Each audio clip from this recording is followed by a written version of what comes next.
റിമാനെ ഈ മാച്ച് ടൈമിൽ റീഗ്രിപ്പ് എടുക്കുന്ന ഫോണാണ്. ഇല്ലടാ, അങ്ങനെ റീഗ്രിപ്പ് ചെയ്യുന്നത് ഫൗളൊന്നും അല്ല. ഒരു എക്സാമ്പിൾ പറയുകയാണെന്നുണ്ടെങ്കിൽ ഇപ്പോൾ ഓപ്പോണന്റ് നമ്മൾ പിൻ ചെയ്യാൻ വേണ്ടി ഇങ്ങനെ കൊണ്ട് വെച്ചേക്കണം, നമ്മളൊരു ടോപ്പർ പ്ലെയർ ആണെന്ന് വിചാരിക്കും.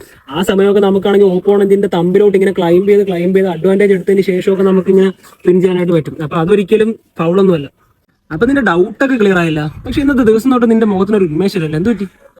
എടേ പ്ലസ് ടു കഴിഞ്ഞ് ഏത് കോഴ്സ് എടുക്കുന്ന ഒരു പിടി കിട്ടുന്നില്ല. വീട്ടുകാരാണെങ്കിൽ അതിട് ഇതിട് എന്ന് പറയണം. ഞാൻ ഏത് എടുക്കുമെന്ന് എനിക്ക് ഉറപ്പിക്കാൻ പറ്റുന്നില്ല. എടാ, എങ്കിൽ നിനക്ക് ഞാൻ ബെസ്റ്റ് സജഷൻ പറഞ്ഞുതരാം. നിനക്ക് IT കോഴ്സസ് പഠിക്കാനായിട്ട് നീ ഇൻട്രസ്റ്റഡ് ആണെന്നുണ്ടെങ്കിൽ നിനക്ക് ഒരു IT ഇൻസ്റ്റിറ്റ്യൂഷൻ ഞാൻ പരിചയപ്പെടുത്തി തരാം. അവിടെ ആണെന്നുണ്ടെങ്കിൽ software courses, networking courses, data analytics, data science and AI, digital marketing, ഇതേപോലെ ഒരുപാട് കോഴ്സുകൾ അവിടെ ഉണ്ട്. അപ്പൊ നമുക്ക് എന്തായാലും അവിടെ വരെ പോയിട്ട് വന്നാലാ. ഇത് സ്കോപ്പ് ഇന്ത്യ. ഞാൻ നിങ്ങൾക്ക് സ്കോപ്പ് ഇന്ത്യ സജസ്റ്റ് ചെയ്യുന്നതിൽ കുറച്ച് കാരണങ്ങളുണ്ട്. ഇവിടെ പഠിപ്പിക്കുന്നതെന്ന് പറയുമ്പോൾ ഇൻഡസ്ട്രിയൽ എക്സ്പെർട്സ് ആണ്, അതായത് കറന്റ് വർക്ക് ചെയ്തുകൊണ്ടിരിക്കുന്ന ഡെവലപ്പേഴ്സ്.